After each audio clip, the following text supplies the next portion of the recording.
you've done, we will pour out our love. This will be our anthem song. Jesus, we love you. Oh, how we love you. You are the one. Amém? Eu quero só fazer indicação de algumas literaturas a respeito do que nós vamos falar nessa noite. Nós vamos falar sobre a última mensagem da série Pecados Capitais. Gente, eu estou muito satisfeito. 7 semanas, estamos encerrando essa série, maravilhoso. Amém? Vamos terminar hoje falando sobre os pecados capitais. Nós já falamos aqui sobre uma espiritualidade saudável, em cima dos 5 solas da reforma. E trabalhamos agora essas 7 pragas, né, que destroem a espiritualidade. São os 7 pecados capitais, que é um conceito formulado pelos pais do deserto e, vamos dizer assim, ratificado na história pelo Papa Gregório Magno, Papa Gregório, que ratificou isso na história. E nós então trabalhamos 7 semanas em cima disso. E hoje nós vamos falar sobre luxúria. Eu deixei a luxúria por último. Eu quero fazer indicação de algumas literaturas aqui que podem ajudar você, se você quiser se aprofundar mais nesse assunto. Já indiquei esse livro, alguns irmãos encontraram na internet para comprar, em livrarias, ele está difícil de ser encontrado, mas é um livro muito bom. Os 7 Pecados Capitais, o autor é Graham Tolling, da editora Thomas Nelson. Eu indico também esse livro, é de uma série chamada Cruciforme, o autor é Tim Charles, Desintoxicação Sexual. Eu já li esse livro todo, livro muito bom. E eu indico a leitura também desse livro aqui. Talvez algumas pessoas vão me criticar por isso, mas eu particularmente sou da seguinte opinião, que a gente tem que ler tudo, ouvir tudo e reter o que é bom. Eu não leio só aquilo que me agrada, eu leio também aquilo que não me agrada, exatamente para que eu seja confrontado com os aspectos distintos da minha fé ou do pensamento, para que de repente, se precisar, eu reformule eles. Mas eu li esse livro alguns anos atrás, dei esse livro de presente para o pastor Luiz Felipe agora no aniversário dele, e faço a recomendação para que você faça a leitura. É um livro do Rob Bell, chama Deus e Sexo. Esse livro é muito bom, irmão. Que livro bom. Bom pra caramba. Não estou vendo ninguém anotar o nome dos livros. Estou indicando os livros à toa aqui, né? Estou falando dos livros aqui, ninguém está anotando, todo mundo olha na minha cara e diz assim, tipo assim, eu não tenho nem tempo para ler o que o senhor indicou semana passada. Então eu indico a leitura desse livro, Deus e Sexo, Rob Bell. Eu indico a leitura de um outro livro, chama E Agora Como Viveremos. Tem um capítulo nesse livro que chama Falsos Caminhos de Redenção, Sexo. Eu, se fosse você, se você não quiser ler o livro todo, porque é um livro grande, mais de 500 páginas, leia esse capítulo, Falsos Caminhos de Redenção, Sexo. É uma literatura que eu também usei para compor essa mensagem. O autor, Charles Colson e Nancy Peirce, é publicado pela editora CPAD. Tá bom? Amém, gente? Amém. Anotaram os nomes aí? Olha só, não, né? Eu citei 4 livros: Deus e Sexo, Rob Bell, Desintoxicação Sexual, 7 Pecados Capitais, E Agora Como Viveremos. Já falei para os irmãos um outro livro também, que chama Os 7 Pecados Capitais, de um outro autor, que é o Os Guinness. Eu indiquei também 2 áudios para que as pessoas escutem, que eu também usei para compor essas mensagens. Um está num blog que chama A Casa de Vidro, chama 7 Virtudes Capitais, que é feito por alguns pensadores, historiadores, filósofos, tem padre, é bem legal. A abordagem é uma abordagem bem diferente da abordagem que a gente faz comumente na igreja, mas ajuda a gente a ter uma outra visão dos pecados capitais. Vale a pena. O blog chama A Casa de Vidro. E eu também indiquei aqui a série de mensagens do Ed René-Kivitz sobre os 7 pecados capitais. Também vale a pena escutar. Todas elas têm mais ou menos uma duração de 1 hora, 1 hora e pouquinho, 50 minutos. Eu, se fosse você que quisesse aprofundar nesse assunto, vale a pena você ouvir o áudio, tá bom, gente? Um dia, se Deus quiser, nós chegamos lá, né? Nós vamos chegar lá. Glória a Deus. Conseguiram aí? Deu? Está carregando? Ok. Então vamos lá, gente. Vamos falar sobre luxúria. Pergunta para o seu irmão aí. Meu irmão, você tem problema com luxúria? Vamos orar? Senhor, fala conosco nessa noite. Envia a esse lugar o Teu Espírito Santo, para que o Teu Espírito Santo abra os olhos do nosso coração, para que o Teu Espírito nos ajude, Senhor, a ter entendimento, Deus, na Tua palavra. Nós te pedimos isso agradecidos em o nome de Jesus Cristo. Quem crê, diga amém. Vamos lá. Escuta aqui, gente. A luxúria acontece quando a atração sexual se torna o fator dominante e irreversível no relacionamento entre duas pessoas. Acontece quando uma pessoa só consegue pensar no corpo da outra pessoa quando olha para ela e imagina como seria senti-lo, possuí-lo e dominá-lo. Pode acontecer com pessoas casadas e também solteiras. Então presta atenção, para os casados aqui e para os solteiros. Para quem pensa que luxúria é uma coisa de gente solteira, não é. Luxúria é uma coisa que também pode acontecer entre pessoas casadas. Tomás de Aquino compara a luxúria a um leão que, vendo um veado ou a sua presa, não pensa em mais nada senão na comida que está prestes a saborear. Um prazer para o leão, mas uma má notícia para o veado. A luxúria, como a gula, leva o nosso desejo por comida a ficar exagerado. A luxúria leva o nosso desejo pelo sexo a ser exagerado. Se você quiser escrever uma frase que ajuda você a entender um pouco sobre isso, preste atenção. Sexo não é luxúria. Amém? Sexo é uma coisa boa, criada por Deus e desfrutada dentro dos parâmetros a qual o Senhor atencionou, é prazeroso e deve ser desfrutado. A luxúria é o prazer ou o amor demasiado pelo sexo. Amém? A luxúria se consuma através do sexo, mas a luxúria não é sexo. Sexo é uma coisa, luxúria é outra coisa. Amém, gente? Seguindo em frente na definição, por favor. O desejo da luxúria consiste em conquista e possessão. Tem a ver também com a satisfação pessoal e física. Ela vê a outra pessoa como um meio de obter satisfação, de liberar a tensão do desejo sexual. E como tal, ela não vê a outra pessoa como um ser humano, transformando ele em algo inferior. A pessoa torna-se apenas um meio pelo qual uma necessidade física pode ser satisfeita ou aliviada. De modo geral, a maioria das pessoas que conheço não gosta de ser tratada como se elas fossem um pacote de batatas fritas ou um banheiro público. Algumas pessoas talvez gostem de ser objeto de luxúria, né? Porque isso indica ser sex appeal, né? Um símbolo sexual e o poder que isso traz sobre outras pessoas. Mas isso se torna menos divertido quando as atenções atraídas não são as atenções desejadas.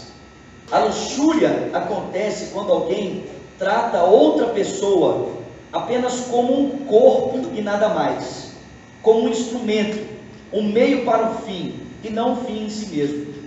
A luxúria é algo ruim porque a luxúria é algo ruim não porque o sexo é sujo, mas porque o desejo sexual distorcido dessa forma é profundamente cruel e egocêntrico. E isso também está na essência da diferença entre sexo e luxúria. No sexo saudável, o nosso objetivo em primeiro lugar é dar, e com isso acabamos recebendo também. Na luxúria, o motivo principal é receber, e embora possa haver um certo alívio temporário, o resultado final é apenas mais frustração. Se o objetivo principal é o alívio da tensão, o orgulho da conquista ou a satisfação do desejo, assim tão logo esse objetivo é alcançado, o que normalmente vem à tona é um sentimento de aversão, e o meio pelo qual o objetivo foi alcançado é rejeitado. Quando estamos lidando com luxúria e não com amor, A pessoa envolvida é apenas um veículo, um instrumento, um objeto para a satisfação do meu prazer. É por isso que a luxúria é fundamentalmente egoísta e ruim para uma pessoa, porque ela alimenta a ilusão de que a pessoa está no centro do universo. Não é preciso usar muita imaginação para ver como a luxúria destrói os seus objetos. A esposa espancada, a criança que sofreu abusos ou a vítima do predador sexual. Mas ela também destrói a pessoa que cede aos seus apetites. Eu queria convidar você a abrir um texto comigo, por favor. Em 2 Samuel capítulo 13, o texto bíblico descreve para mim e para você uma história que ilustra muito bem essa questão da luxúria.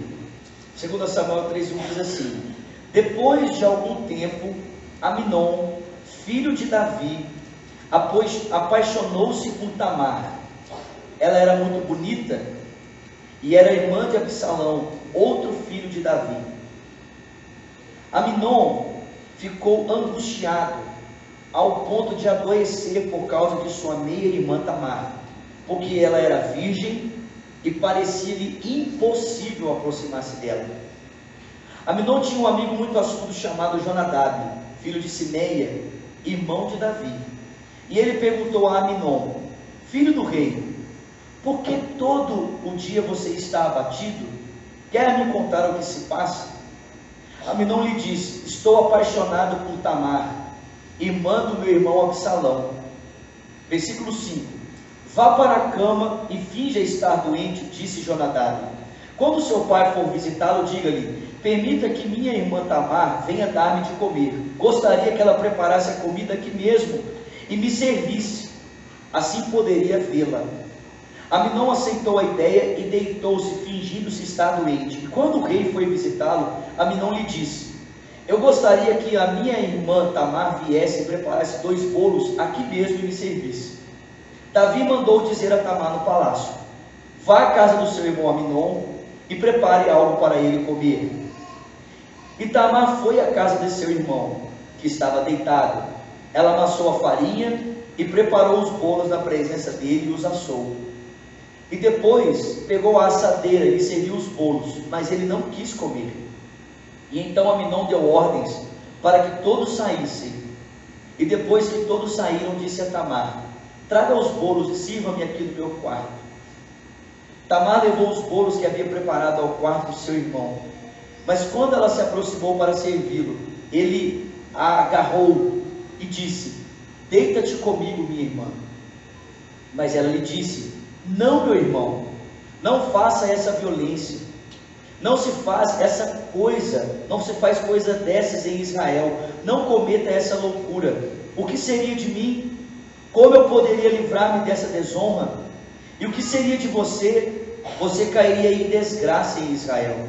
Fale com o rei, e ele deixará que eu me case com você. Mas Aminon não quis ouvi-la, e sendo mais forte que ela, a violentou. E logo depois Aminon sentiu uma forte aversão por ela, mais forte do que a paixão que sentira, e disse a ela: levante-se e saia.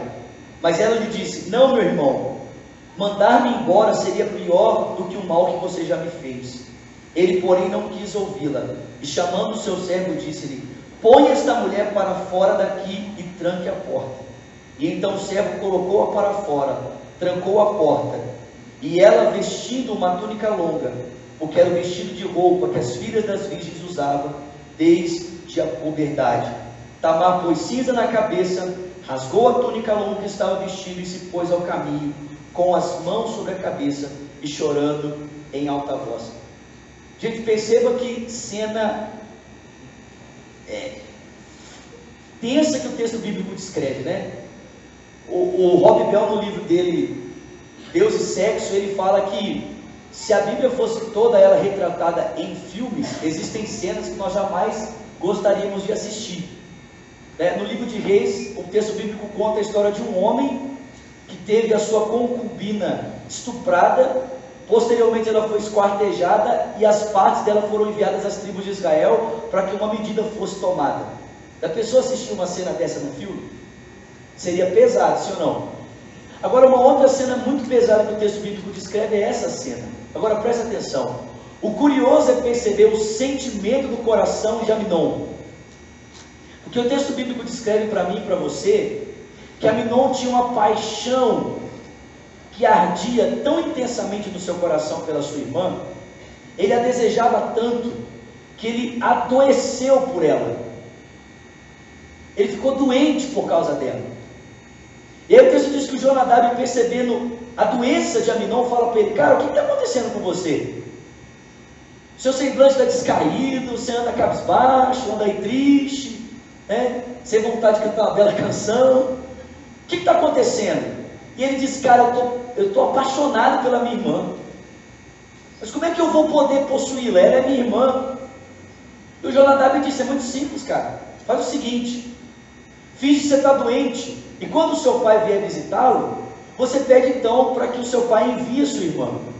E o texto bíblico diz que quando Davi foi visitá-lo, o pedido foi feito, e Davi então enviou Tamar para servir a Aminadab. Agora presta atenção, irmãos. Tamar chega, prepara os bolos para Aminadab, e quando vai servir, ele se recusa a comer. Ele já tem algo formulado na sua cabeça. E dispensando as pessoas, quando ele está sozinho, então ele pede a ela: serve-me os bolos agora. E ele toma ela pela mão e diz para ela: olha, deita-te comigo. Ela olha para ele e diz assim: você está maluco? Nós somos irmãos. Isso não precisa acontecer assim. Nós somos meio irmãos. Faz o seguinte: você quer se deitar comigo? Então me pede em casamento. Pede ao rei, nosso pai, a minha mão em casamento, ele vai dar, e aí a gente fica livre para você fazer o que você quiser.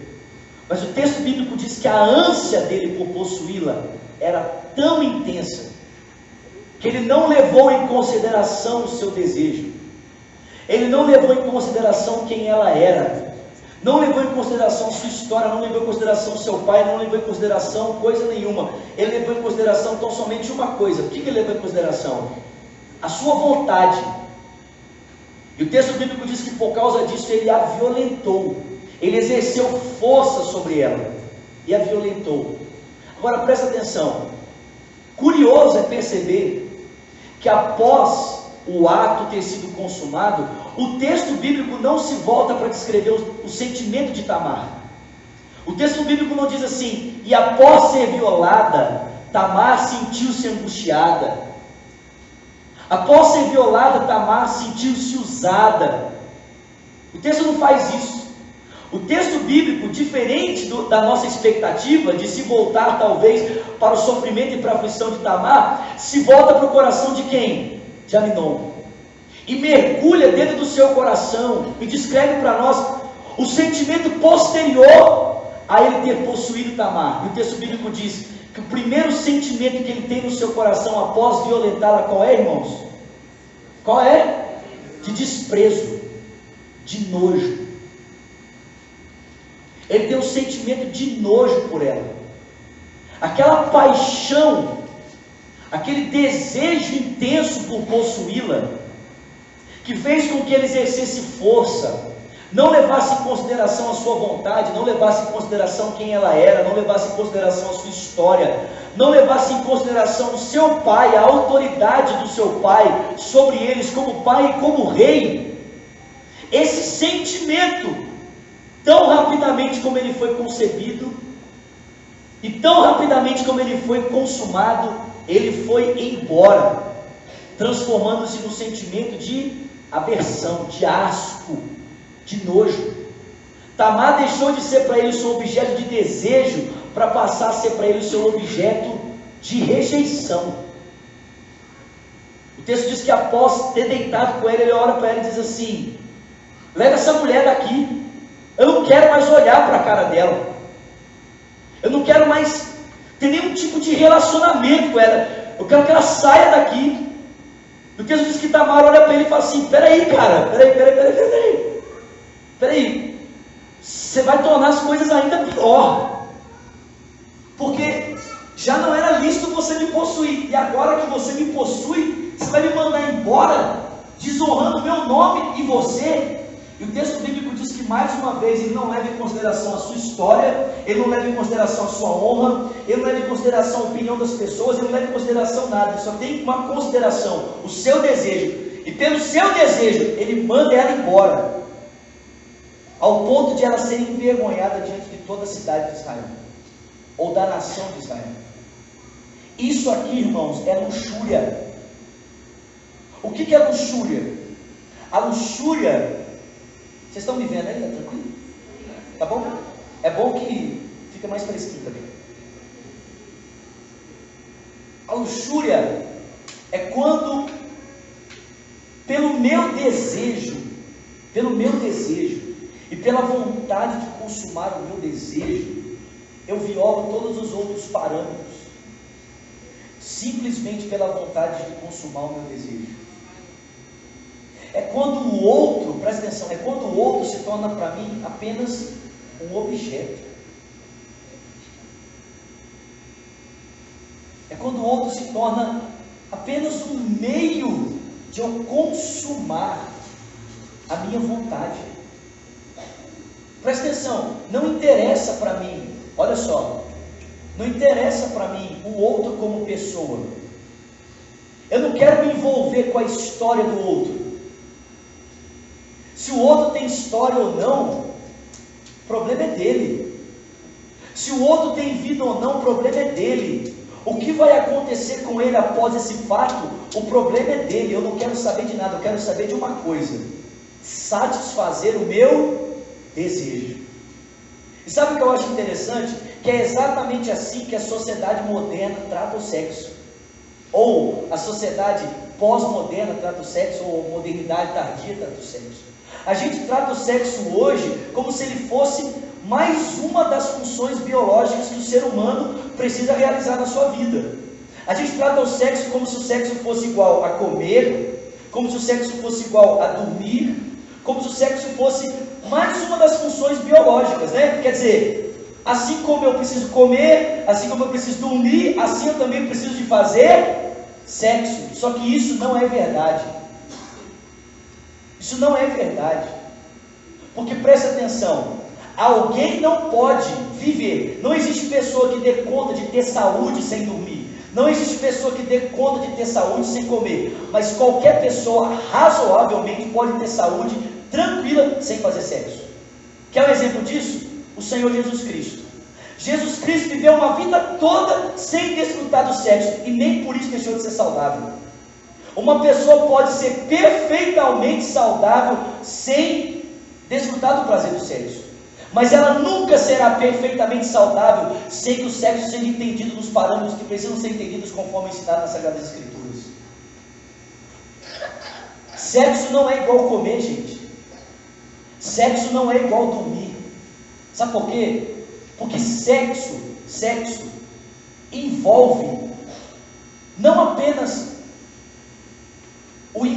sexo não tem a ver apenas com o envolvimento físico. Sexo tem a ver com o envolvimento do ser. Quando você entrega o seu corpo para alguém, deveria ser, na verdade, a entrega do corpo deveria ser, na verdade, a marca de que você já entregou todo o restante. A última coisa que nós deveríamos entregar para uma outra pessoa é o nosso corpo. Só que na nossa sociedade, as pessoas elas tendem a teimar e fazer uma dissociação entre pessoa e corpo. Nós temos a tendência de pensarmos que o corpo não é quem eu sou, o corpo é aquilo que eu tenho. Aliás, o movimento feminista, quando advoga o direito da mulher pelo aborto, advoga exatamente em cima dessa primícia. O corpo não é o que eu sou, o corpo é aquilo que eu tenho. Só que, biblicamente falando, o corpo é a extensão do que se é. Porque ninguém pode permanecer vivo se desfere intencionalmente para a morte contra o seu corpo. O corpo é parte integrante do ser. Nós somos seres completos, compostos de parte material e imaterial. E da totalidade do que somos, entre corpo e alma, ou corpo e espírito, ou corpo, alma e espírito, o sexo, irmãos, ou a entrega do corpo deveria ser a consumação da entrega de todo o restante.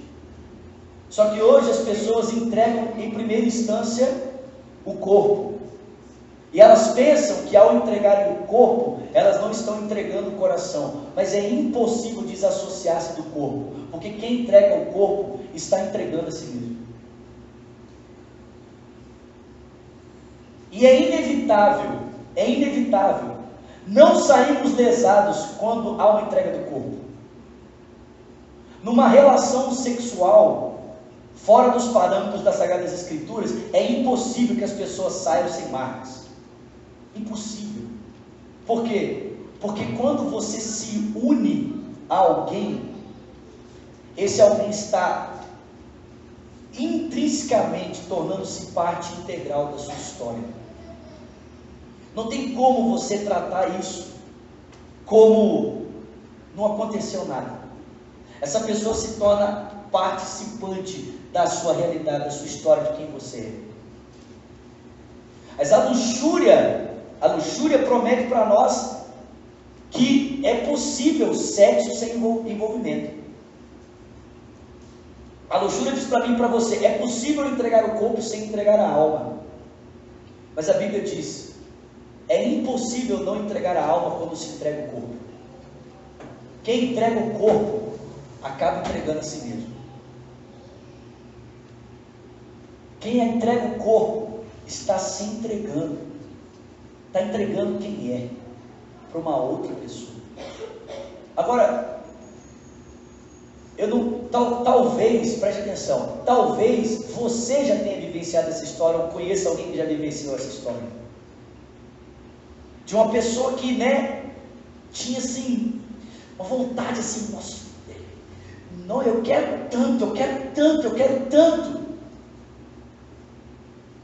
E quando a pessoa teve a oportunidade de ter o que desejava tanto, o sentimento que veio logo em seguida, qual foi? De asco.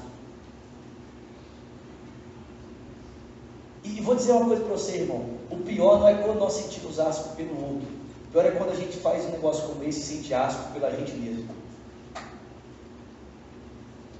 É quando a gente depois põe a mão na cabeça e fala assim, por que eu fiz isso? O Ed Renekiewicz, na mensagem dele, ele fala que a reclamação das pessoas dos nossos tempos não é pela falta de sexo. As pessoas, presta atenção, gente, quando alguém nos procura no gabinete pastoral para pedir ajuda, as pessoas não pedem ajuda para nós por falta de sexo, é por excesso de sexo. Ninguém vem pedir ajuda para a gente falando assim, nossa pastor, eu estou com um problema sério, falta de sexo. Ninguém vem até nós falando assim, nossa, eu estou com um problema muito sério, pastor, castidade, abstinência sexual. Não, as pessoas chegam falando assim, estou com um problema sério, eu não estou me aguentando, eu já tive sexo demais, e quanto mais sexo eu tenho, mais vazio eu me encontro. Quanto mais sexo eu faço, menos eu me reconheço, menos eu consigo sentir afeto, afeição pelo outro e perceber a afeição do outro por mim.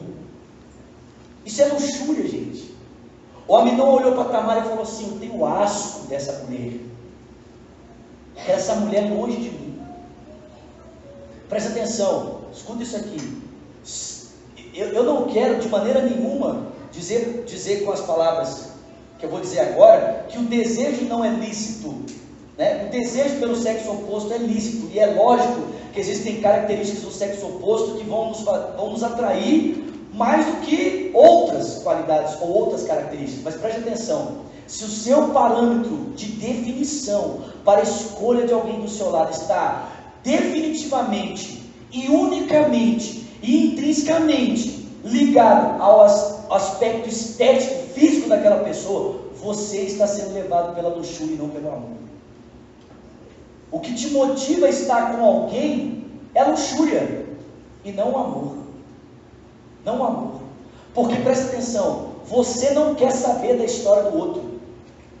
Para você não interessa quem o outro é, qual a sua história, a sua vida, suas qualidades e defeitos. Para você não interessa. Para você só interessa uma coisa. Que coisa?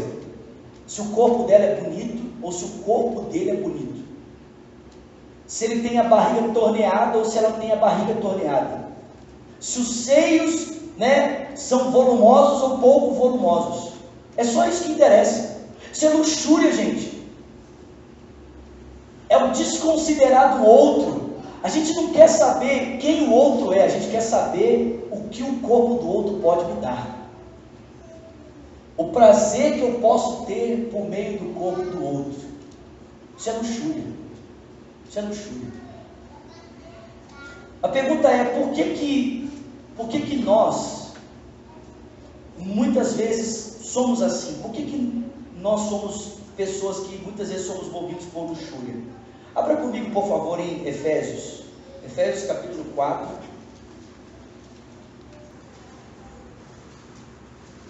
A luxúria não é o sexo, gente, mas tem a ver com ele. A maneira como a gente lida com o sexo diz se nós somos pessoas puras ou cheias de luxúria. Efésios capítulo 4, versículo de número 17. Todo mundo comigo? Quem achou diz eu achei. Olha o que o texto diz: assim eu lhes digo e no Senhor insisto, presta atenção, não vivam mais como gentios, que vivem na inutilidade dos seus pensamentos. Eles estão obscurecidos do entendimento e separados da vida de Deus por causa da ignorância que estão devido ao endurecimento do seu coração. Tendo perdido a sensibilidade, eles se entregaram à depravação, cometendo com avidez toda espécie de impureza. Presta atenção, por que nós somos muitas vezes levados à luxúria? O que nos leva à luxúria? Paulo diz que o que nos leva à luxúria é que nós estamos muitas vezes vivendo na inutilidade dos nossos pensamentos.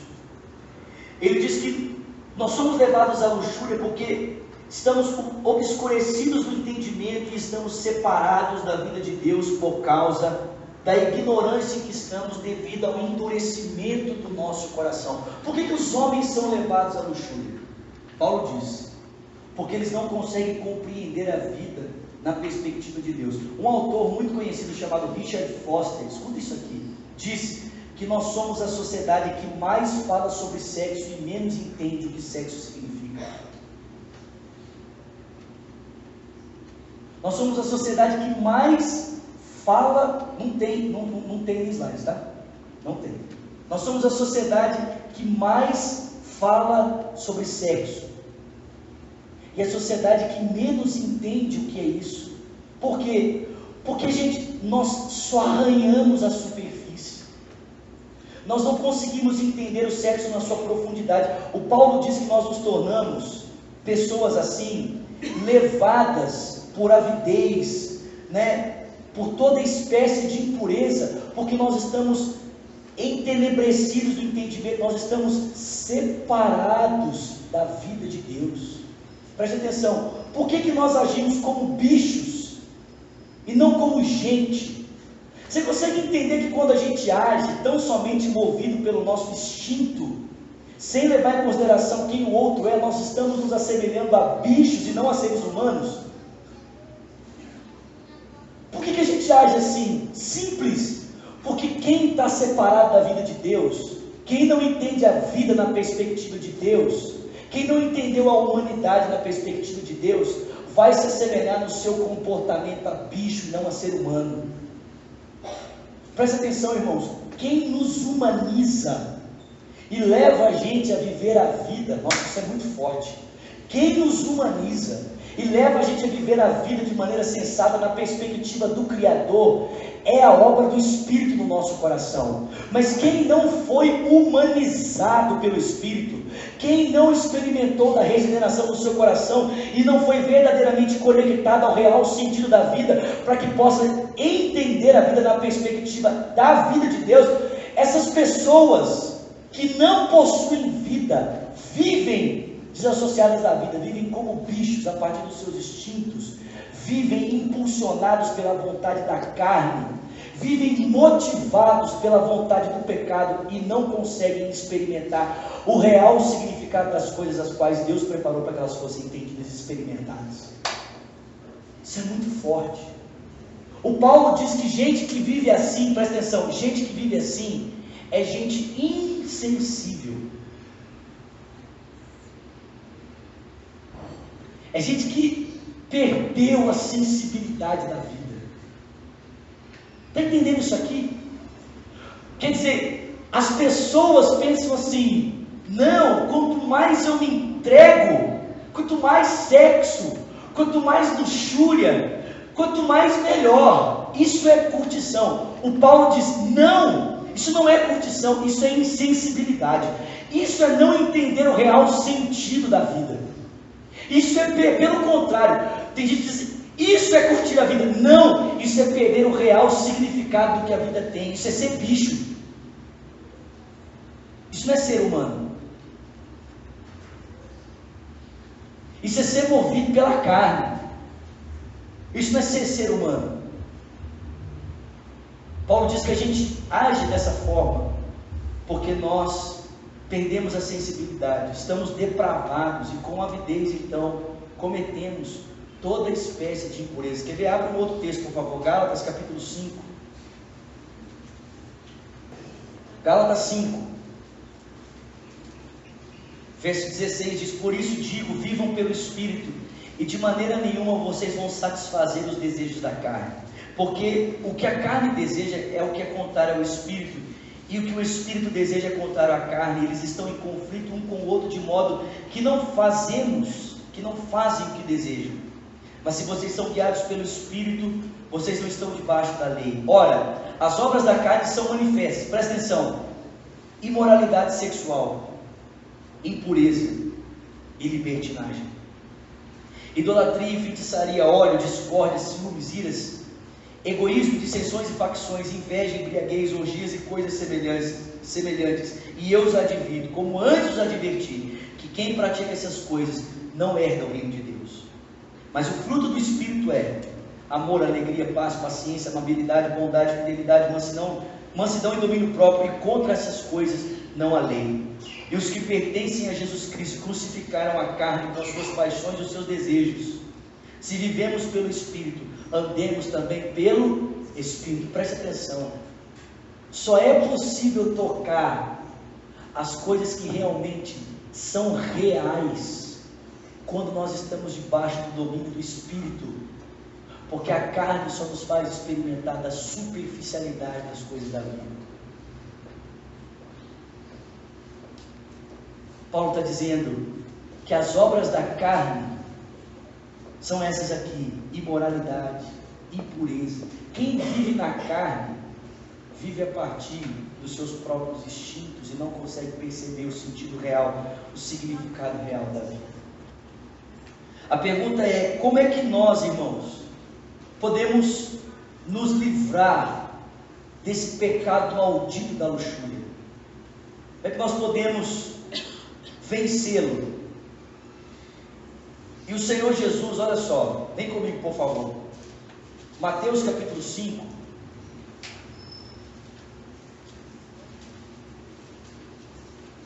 o Senhor Jesus, Ele nos deu um conselho muito sério de como nós devemos lidar com esse pecado. Mateus capítulo 5, versículo de número 27. Olha o que Jesus nos ensinou a respeito de como lidarmos com a luxúria. Jesus disse: vocês ouviram o que foi dito: não adulterarás. Mas eu lhes digo que qualquer que olhar para uma mulher para desejá-la, já cometeu adultério com ela no seu coração. Preste atenção: segundo Jesus, escuta isso aqui, segundo Jesus, a luxúria não tem a ver com o quanto de sexo que você faz, mas tem a ver com o quanto o sexo te domina. O cara cheio de luxúria, escuta isso aqui, gente, não é o cara que faz muito sexo apenas, mas é o cara que o sexo domina a vida dele. Tudo que ele faz, pensa e deseja tem a ver com o quê? o sexo. Jesus disse que o homem que deseja, que olha para uma mulher com olhar cobiçoso, esse já adulterou, ele nem se deitou com ela, mas o seu coração está dominado por esse desejo, e portanto ele é um adúltero. Ainda que não tenha consumado o adultério, o seu coração é adúltero, né?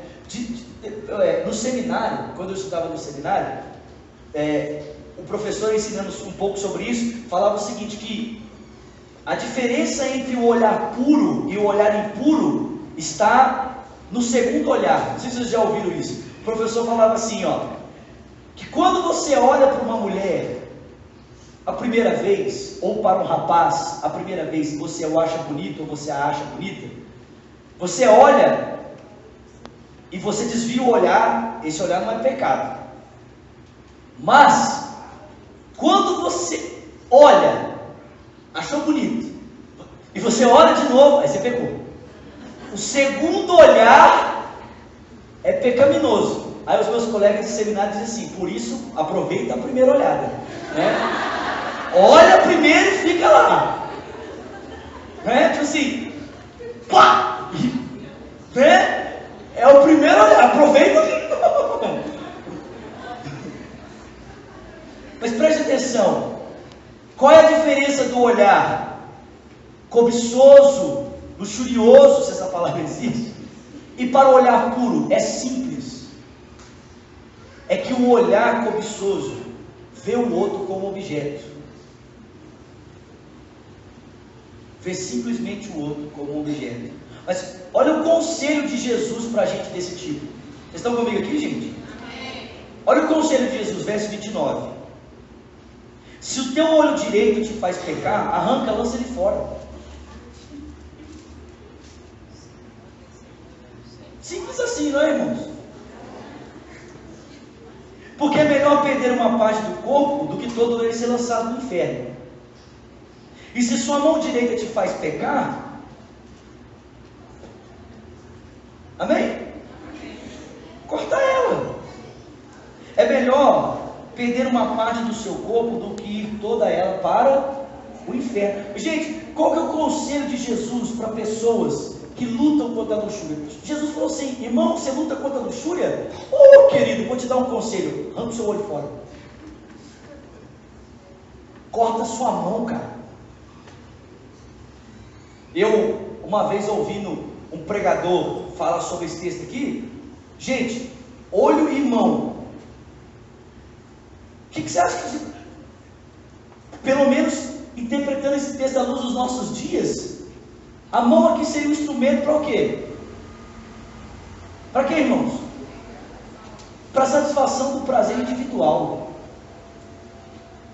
Porque aquele que olha a cobiça e não possui, como satisfaz o seu prazer? Hein, irmãos? Fala, gente! Todo mundo assim. É masturbação, irmão. Fala, abre a boca e fala. Masturbação. Assim. O cara olha, cobiça, deseja profundamente, adulterou com a mulher no seu coração, só não consumou o ato. Como é que ele faz com que esse ato seja consumado independente do outro? Ele estimula o prazer com a sua própria mão. Jesus falou assim, você quer ser puro, cara? Você quer ser puro nessa área? Então você vai ter que ser radical. Esse é o sentido do que Cristo está dizendo aqui. Pureza nessa área exige radicalidade. Não dá para ser puro nessa área se você não é radical. E a sua radicalidade de vencer esse pecado deve assemelhar-se a alguém que está disposto, se preciso, a arrancar o seu olho para vencer essa tentação. A alguém que está disposto a cortar a sua mão para vencer o poder desse pecado na sua vida. Eu gostaria de ouvir um aleluia, glória a Deus, né? Amém, gente? E isso aqui é um conselho para os casados e para os solteiros. Porque num mundo, presta atenção, num mundo em que a pornografia está para todos nós aqui, não é para o pastor, não é para o irmão do seu lado, é para você também, em que a pornografia está a um clique, Porque qualquer um de nós aqui com o smartphone hoje pode entrar no site e acessar pornografia até dentro desse auditório aqui.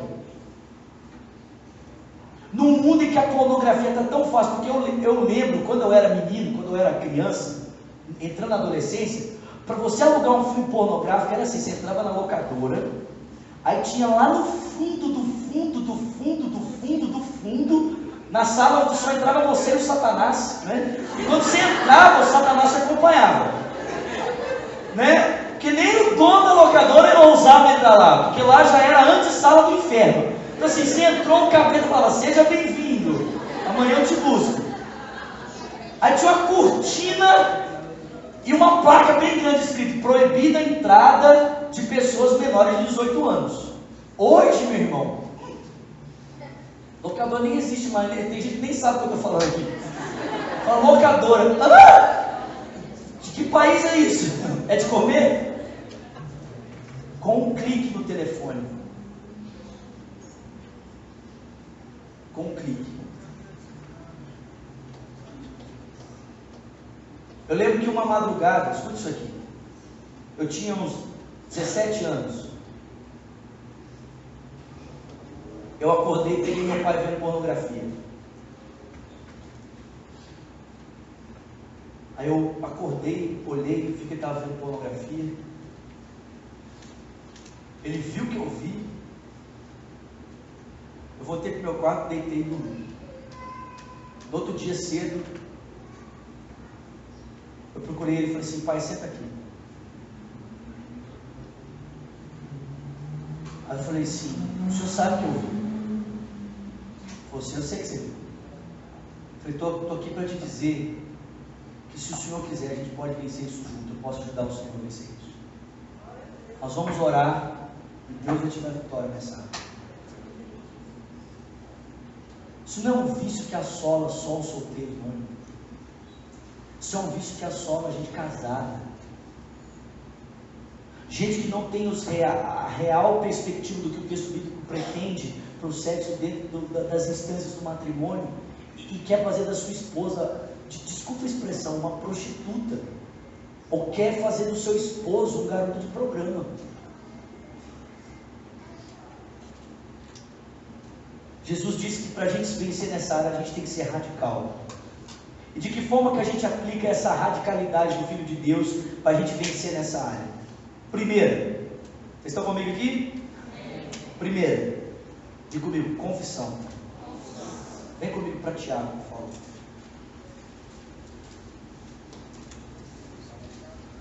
Tiago capítulo 5, versículo 16. Você quer vencer nessa área na sua vida? A solução para você é a confissão.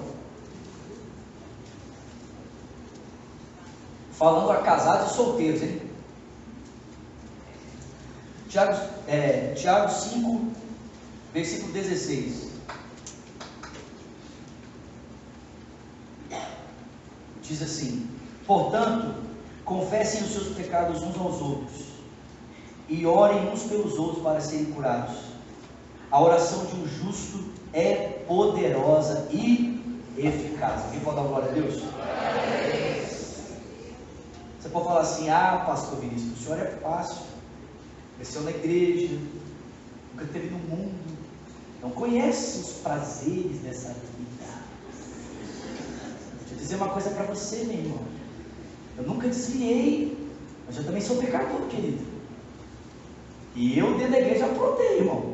Ah, você não aprontei. Mas posso dizer algo para você? Algo que me dava poder para não... Porque, irmão, assim como muita gente, eu queria mergulhar, irmão. Eu não queria me sujar com o pecado, eu queria mergulhar no pecado. Eu queria dizer, eu vou quebrar tudo, né? Eu não tinha duas coisas. Primeiro, eu não tinha idade. Segundo, eu não tinha coragem. Sabe por que eu não tinha coragem? Idade você já sabe, né? Irmão, os meninos da minha idade, com 16 anos, era tudo maior do que eu e barbado. Eles entravam nas baladas facinho, falsificavam RG. Irmão, se eu tentasse entrar na balada, o guarda da porta lá para mim falava assim: ô menino, está caçando com sua mamadeira aqui? O que você quer? Eu já tenho cara de novo, naquela época pior ainda. Então não adiantava tentar entrar nos lugares que eu não ia conseguir. Segundo, eu não tinha coragem, irmão. Sabe por quê? Presta atenção. Com 7 anos de idade, eu fui batizado no Espírito Santo um monte. Eu recebi uma palavra de Deus com 7 anos, que Deus iria me usar para a glória do nome dele. Com 9 anos, essa palavra foi reforçada aqui em Belo Horizonte. Eu vim participar de um congresso aqui, essa palavra foi reforçada. Irmão, eu tinha tanto medo de perder o que Deus tinha para fazer na minha vida, que eu podia bagunçar, irmão, mas quando o negócio ia degringolar, eu pulava fora. Porque eu falava assim, rapaz, se eu vacilar aqui, eu estou ferrado. Vou abrir uma coisa assim, muito particular da minha vida com vocês, né? Muito particular, vocês são minha família. Quando eu fiz 13 anos de idade, eu tive minha primeira poluição noturna. Morri de vergonha. Peguei o lençol, escondi no fundo do cesto, assim, para minha mãe não ver, como se minha mãe não fosse lavar o lençol, né? E aí a minha mãe pegou o lençol para lavar, irmãos. E a minha... Gente, vocês têm que conhecer minha mãe é sensacional, irmão. Minha mãe é assim, ó, firmeza na rocha. No outro dia, depois que ela lavou o lençol, ela viu que eu tinha ficado constrangido. Ela me chamou depois do almoço e falou assim: Vinícius, senta aqui, eu preciso conversar com você. Aí eu sentei, olhei para ela e falei assim: pode falar, mãe. Eu já imaginava, né, irmãos? Aquela cara assim, pode falar. Fala rápido que eu quero morrer de vergonha aqui agora. Minha mãe falou assim: presta atenção, Vinícius, a partir de hoje você já é um homem. Você já é homem. E se você se deitar com uma moça, ela pode ser mãe. Minha mãe falou comigo assim: você sabe da minha história. A minha mãe engravidou com 19 anos e por causa disso ela teve que casar. Ela casou porque ficou grávida. De mim, inclusive. Esse que vos fala. E ela teve que casar. E muitos sonhos da minha mãe foram adiados por causa do compromisso. Ela falou assim comigo: você conhece a minha história. Se você deitar com uma moça e ela engravidar, você vai ter que assumir responsabilidade de educar uma criança. Eu não estou falando que você vai ter que casar com a moça, não. É você vai assumir responsabilidade de educar uma criança. Ela falou assim: você não está preparado para isso. Você não tem competência para isso. Então, guarda o que você tem para a hora certa, para a pessoa certa. Eu vou dizer algo para você, irmãos.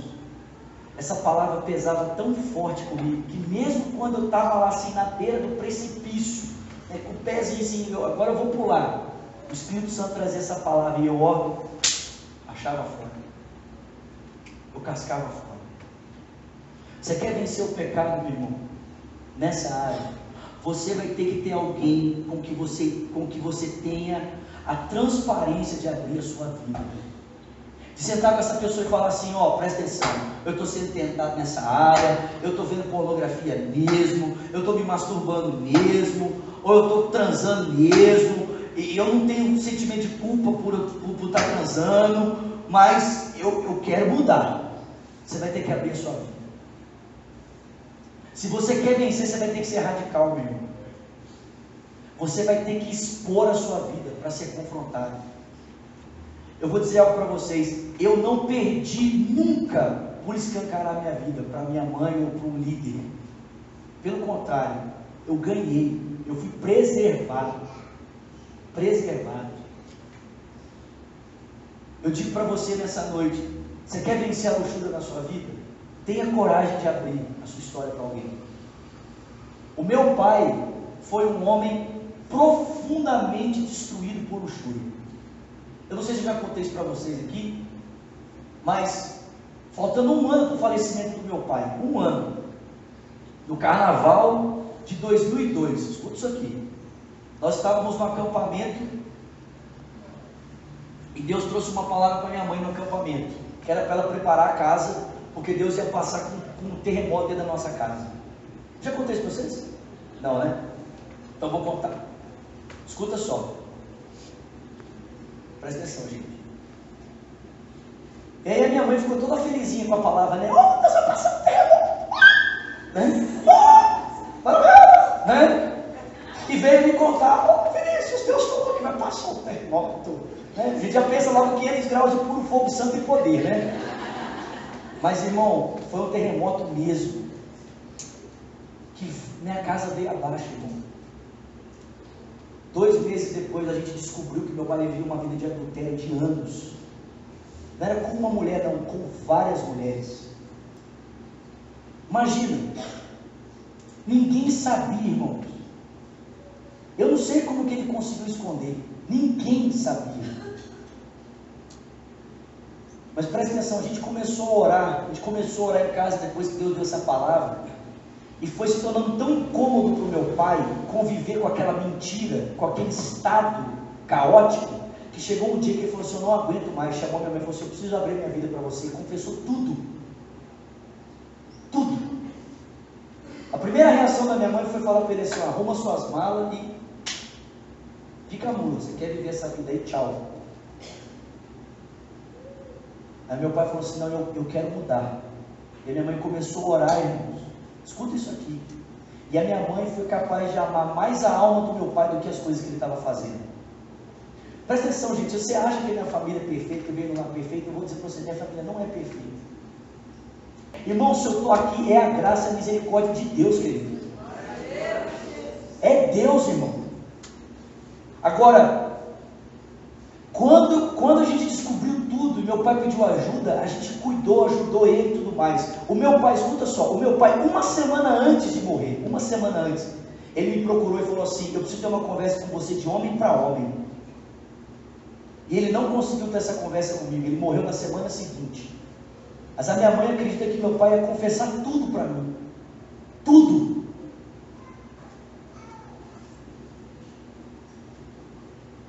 Meu pai faleceu porque, gente, eu acredito veementemente que Deus falou assim: ou eu mato esse cara, ou ele não vai viver em santidade. Não tem jeito, ele não vai conseguir, não vai dar conta. Deus matou ele, falou: mata, irmão, eu vou orar assim por você, amém? Se você não der conta de ser santo, eu mata ele, pode matar, que é melhor ele santo para o teu reino do que em pecado ficar vivendo, né? É melhor ele morrer glorificando o teu nome do que viver e desagradar o Senhor, amém, irmãos? Quem recebe essa oração, diga: eu recebo. Alguns abaixaram a cabeça e estão amarrados. Sangue de Jesus tem poder.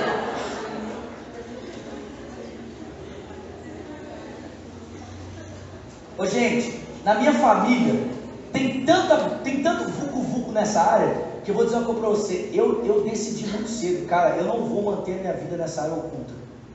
Eu vou confessar, irmão. Eu vou confessar. Eu aprendi com o pastor que quem confessa uma tentação nunca vai confessar um pecado. Irmão, eu falo mesmo. Eu sento com o Pipe, eu abro e falo: cara, ó, o negócio é o seguinte, irmão, ora por mim, o trem está feito pro meu lado, irmão. Pode orar, põe a mão na minha cabeça, expulsa todos os capetas, potestade, principado, expulsa o que for, mas me ajuda. Eu peço ajuda. Você quer vencer nessa área? Você vai ter que abrir a sua vida. Segundo conselho que eu te dou, se você quer vencer a luxúria: para os casados, conselho para os casados, hein? Você casado quer vencer a luxúria? Viva em fidelidade com a sua esposa. Fala comigo: fidelidade. O que é fidelidade, pastor? Fidelidade é não me envolver com uma outra mulher maritalmente, né? Em adultério. É isso? Esse é só o começo, meu irmão. Fidelidade significa que todo o seu afeto e sentimento está à disposição da sua esposa. Que o seu coração pertence a ela. E que o coração dela pertence a você. Porque presta atenção, meu irmão. O casal casado que se deita numa cama para ter sexo e o coração de um não pertence ao outro, é luxúria do mesmo jeito. Se o seu coração, marido, não é da sua esposa, se você se deita só com a sua esposa, mas o seu coração não é dela, você peca do mesmo jeito. Se você, esposa, deita-se com o seu marido só para cumprir o seu papel, o seu coração não é do seu marido, você peca do mesmo jeito. O conselho das Sagradas Escrituras de Paulo: Em 1 Coríntios capítulo 6 e 7 o coração tem que ser do outro. Fidelidade implica que toda a minha vida é dedicada exclusivamente ao outro. Vocês estão me ouvindo aqui? Para o solteiro, qual é o conselho do Paulo? Fala comigo. Castidade. Não, fala, abre a boca para falar, fala. Castidade. Isso, vamos mais uma vez? Castidade. Ai, pastor, é impossível ficar sem sexo. Não é. Eu estou sem. E ó, faz muitos anos. Muitos anos, irmão. Não vou nem falar quantos anos. Mas faz muitos anos. Muitos anos. Preste atenção. Preste atenção. Eu vou encerrar essa mensagem falando isso. O problema nosso é que a gente pensa que castidade, escuta isso aqui. A gente pensa assim: castidade é não fazer sexo. A gente pensa assim: castidade é não fazer sexo. Mas eu vou dizer para você: castidade é mais do que isso. Castidade é usar o seu potencial para um outro fim. Porque não adianta você dizer para a pessoa assim: não faça sexo. É pouco isso. Se você não ensinar a pessoa a usar o seu potencial e a sua vitalidade com outra finalidade, essa paixão, essa vontade vai continuar dentro dela, massacrando ela. Eu vou dizer para você: você contra o seu desejo sozinho, você já perdeu. O Paulo não diz para mim e para você que castidade é apenas não fazer sexo. Paulo diz para mim e para você que castidade é dedicar a nossa vida com uma outra finalidade. É viver para os interesses de Deus. Paulo diz: o solteiro, o que ele faz? Ele cuida das coisas do Senhor. Preste atenção, meu irmão. Se a sua única preocupação for não fazer sexo, você está mais ou menos lascado. Sabe por quê? Porque você vai perceber que toda a sua vida se resume só a esse assunto. E o único assunto que te dá prazer, satisfação ou alguma coisa vertente de alegria é isso aí. Então, para você faz isso ou você é uma ameba.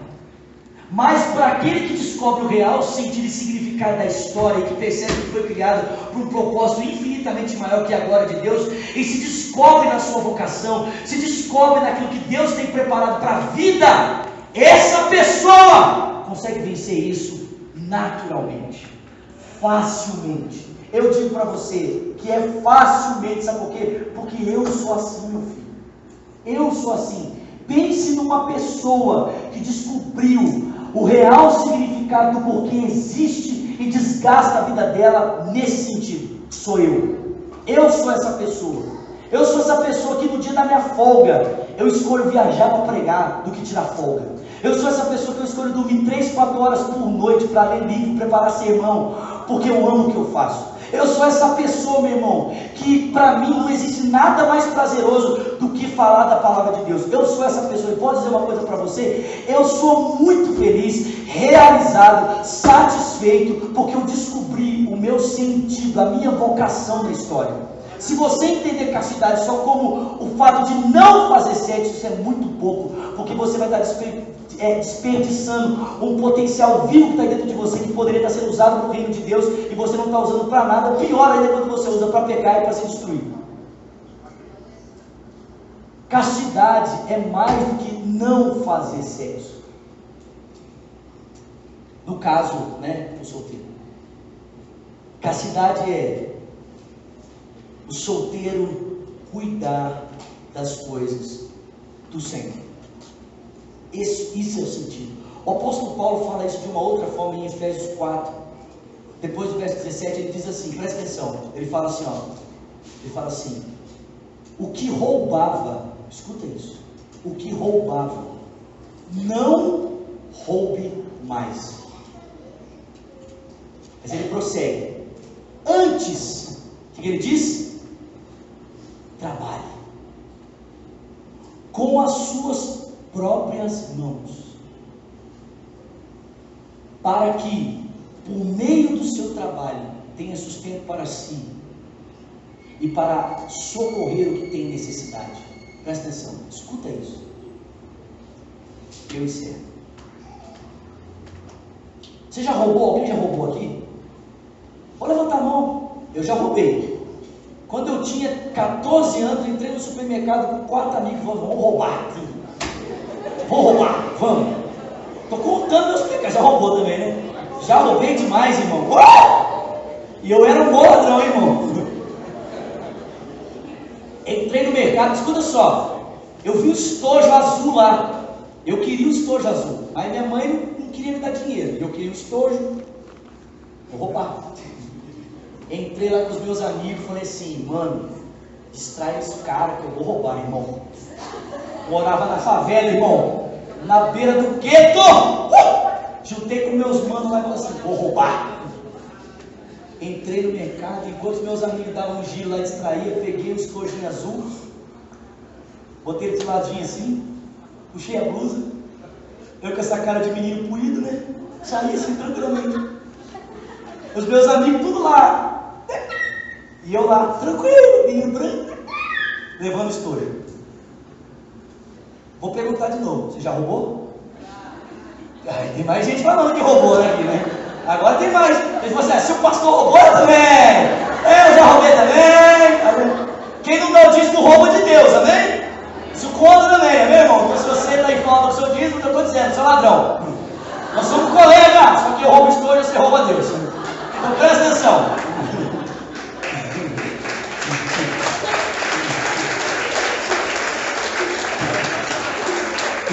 Isso aqui está quase confissões de um adolescente, né? Então presta atenção. Contando tudo meus pecados, olha isso. Presta atenção. Quando você rouba, principalmente a primeira vez, que depois vira uma arte, né? Você começa assim, né? Mas a primeira vez que você rouba, irmão, existe muita emoção envolvida no ato de roubar. Adrenalina, aquela sensação assim de repente ser descoberto, ser pego, aquela adrenalina. Escuta, quando você rouba com alguém, isso ainda aumenta, porque além da sensação individual, você ainda tem um vínculo com o outro, que está acobertando o seu fruto. E normalmente, qual é o mecanismo que a gente usa para roubar? As mãos. Então toda a sensação de adrenalina que você sente no corpo e do vínculo com o outro é materializada onde? Nas mãos. Presta atenção. Dizer para o cara que é viciado em roubar, para de roubar, é pouco. Porque ele precisa de algo que satisfaça ele, tanto quanto o roubo satisfaz. É por isso que o Paulo não diz apenas pare de roubar. Paulo diz assim, pare de roubar e trabalhe. Com o quê? Com as mãos. Porque se o instrumento usado para a manipulação do roubo é as mãos, Paulo agora está dando um outro sentido para ele. As mãos são usadas agora para trabalhar. Escuta isso aqui, gente. E não apenas para sustentar a si mesmo, mas para sustentar o outro em condição de necessidade. Escuta o que eu vou te dizer aqui. Se você acha que tirar algo do outro é emocionante, experimente colocar comida na boca de alguém que está morrendo de fome. Se você acha emocionante tirar algo de alguém, experimente dar algo para alguém que está padecendo intensamente daquilo que você está dando para essa pessoa. Dizer, gente, dizer, não faça sexo é pouco. É pouco. Principalmente para quem é viciado nisso. É a mesma coisa que dizer que um drogado não usa droga. É pouco. Você precisa dar um outro sentido para a sua vida, meu irmão. E o outro sentido que o texto bíblico nos dá para a vida é: vai viver para a glória de Deus, querido. Vai ajudar pessoas. Vai servir gente. Vai fazer o que muitas pessoas fizeram na história para dar um sentido mais alto, mais nobre à sua vida, como Madre Teresa de Calcutá, que viveu uma vida casta por uma simples razão: cuidar dos pobres, desprezados, doentes da Índia. Paulo diz: o solteiro cuida das coisas do Senhor. Mas o casado é como agradar a sua esposa.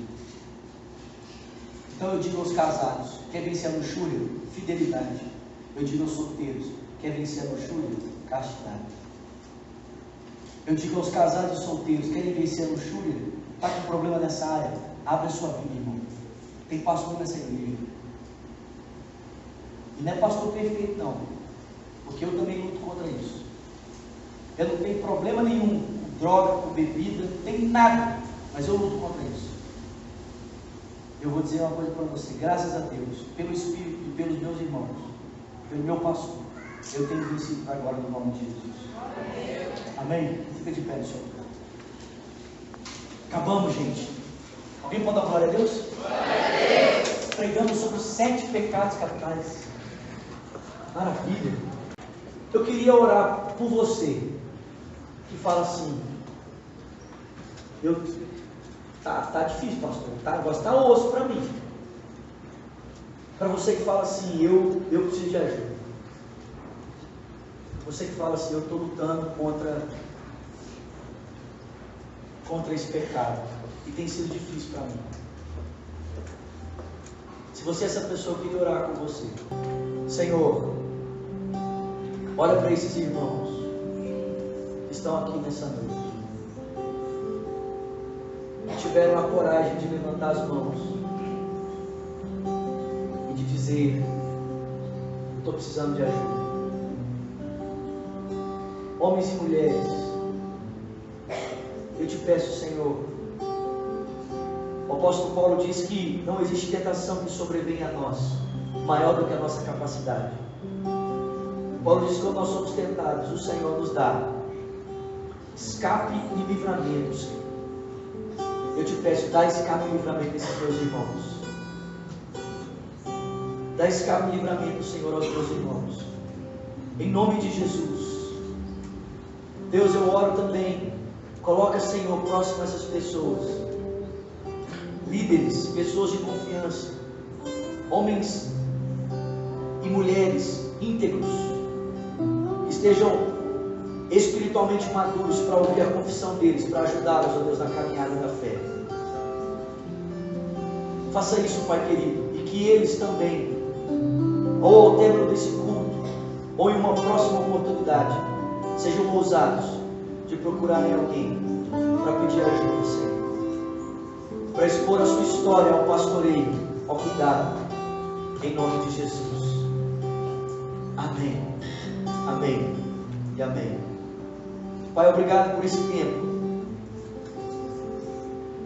por essas 7 semanas, ó Deus, que o Senhor nos ajudou a perceber os obstáculos para uma espiritualidade saudável, que nós chamamos de pecados capitais. Que o Senhor nos livre de todos eles. Livra-nos da gula, livra-nos da luxúria, livra-nos, ó Deus, ó Pai, da avareza, do orgulho, da inveja, Senhor. Livra-nos, ó Deus. Livra-nos, Pai, da preguiça, Senhor. Livra-nos, ó Deus, de todos eles, Pai, para a glória do Teu poderoso nome, Senhor. Ajuda-nos a vivermos uma vida íntegra, limpa, diante do Senhor, para a glória do Teu nome, Senhor. Nós oramos nessa noite, e que a graça do nosso Senhor Jesus Cristo, o amor de Deus o Pai, a comunhão e o consolo do Espírito, seja com o povo de Deus, aqui, espalhado em toda a terra, desde agora e para sempre. Quem crê, diga amém. Amém.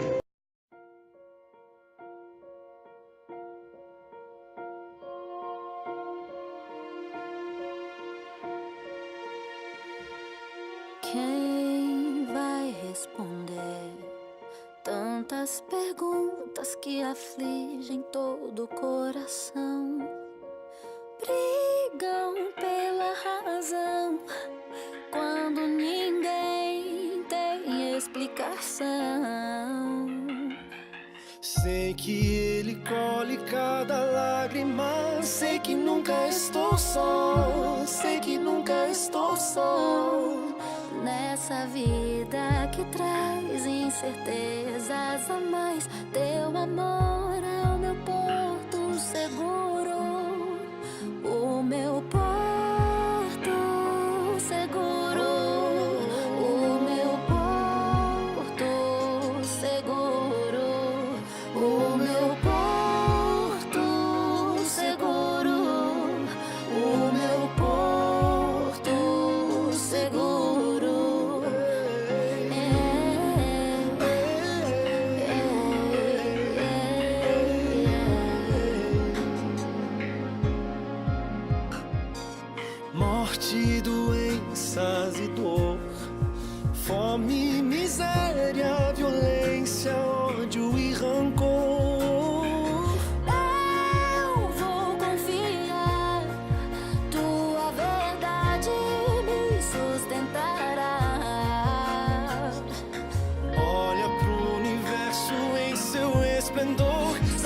nunca estou só.